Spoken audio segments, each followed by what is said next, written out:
am Parashmita Biswal, lecturer in metallurgy. Today I am here to discuss a topic of heat treatment technology of 5th SEM, that is annealing. So, what is annealing? Mainly, when we do a sample, when we heat it, then soak it, then cool it, then what are the property changes occurs? That is mainly annealing. So here there are various advantages or various purposes of doing annealing. Those are written here one by one. So the first one is relieve internal stress that retained inside the sample after doing annealing, and the second one is it improve or restore ductility and toughness in the annealed sample. So when we do other mechanical treatments, usually the ductility is lost. So to restore that property, we have to go to annealing process. So here the third one is enhance machinability. So after doing annealing of a sample, that annealed sample has a better machinability than the previous unannealed one. So the fourth property which is developed after doing annealing, that is the elimination of all the chemical inhomogeneities or any such variation in composition or any foreign particles that will be retained inside the sample, that will be removed or eliminated. So the fifth one is refined grain size. It means it also refined the grain size of the annealed sample. It maintains the uniformity as well as the proper uniform crystal structure fashion of that annealed substance. The last one is it reduces the gaseous content in steel. So usually what happens during any such heat treatment process, many gas bubbles are retained inside the sample, which causes blowholes, porosity and such different types of defects. So in order to avoid those defects and to avoid such defects in the final result of the sample, we have to go for annealing process so that all the gaseous content of that sample will be removed and the grain size will be refined and uniform, and as a result whatever the sample will be come out, it will be defect free, gaseous free, as well as having a proper uniform composition. What are the different types of annealing processes?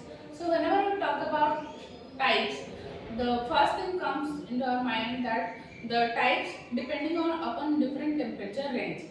So here basically three types of annealing processes are there. One is full annealing, one is partial annealing, and one is subcritical annealing. So or incomplete annealing. So those are depending upon different types of temperature range. Like here I am showing in a diagram. Suppose this is the temperature range and this is the time graph. This is A1.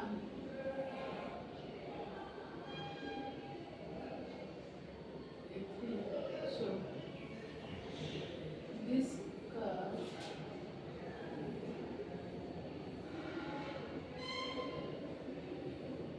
So this curve the first one is for full annealing.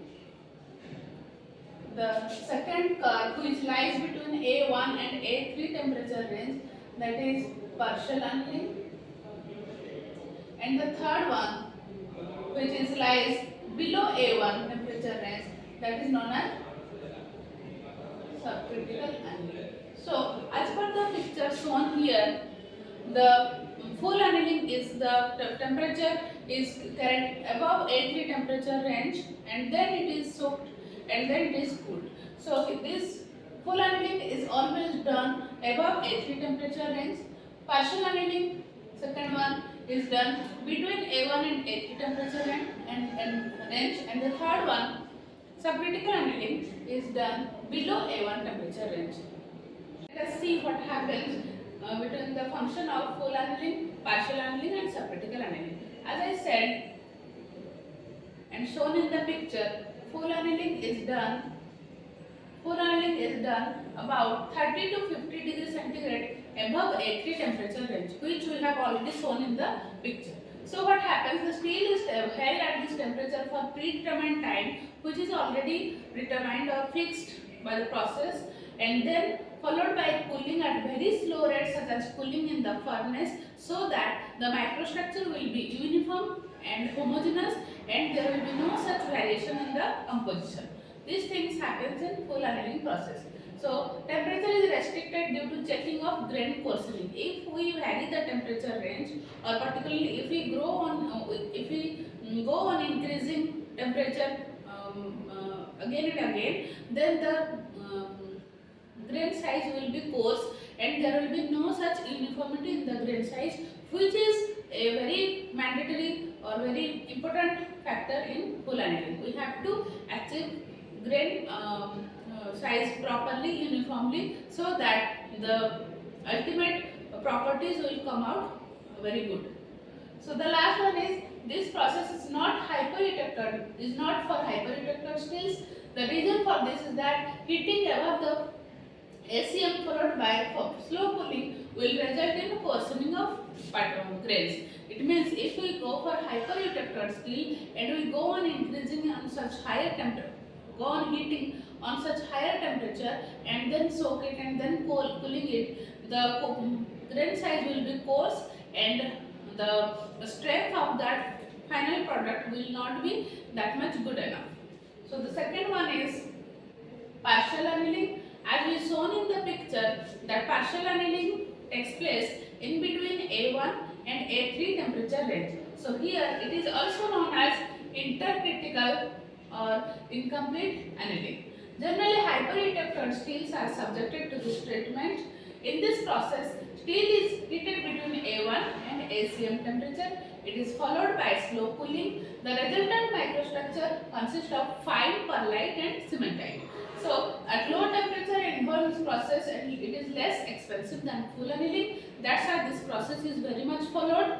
Steel with coarse structure of tight and particle or with Whitburn satin structure are suitable for this treatment. It means both hypoelectrode and hyperelectrode steels are preferably chosen for partial annealing. This temperature range is maintained in a medium range and hence for the microstructure come out from this partial annealing is, that is, fine particles of cementite.